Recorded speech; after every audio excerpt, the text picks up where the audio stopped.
Deputetja shqiptare nga radhët e BDI-s në Parlamentin e Maqedonisë Ermira Mehmeti, përmes një postimi të saj në Facebook, ka folur për përgjimet telefonike të publikuara në media para disa kohësh.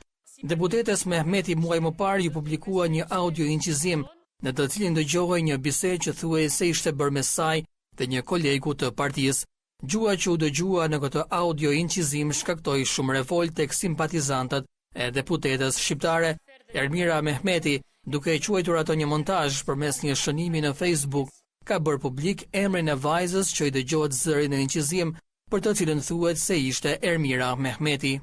Gjatë gjithë kësaj kohe tek unë kanë ardhur individ, të njohur e të panjohur, të cilët më kanë dhënë prova për atë se zëri i kujt në fakt është në atë përgjim. Këtë informat unë ja kam transmetuar edhe prokurorisë speciale, por edhe ministrit të punëve të brendshme. Gjatë gjithë kësaj kohe nuk kam folur për këtë çështje, por sot po them dy gjëra.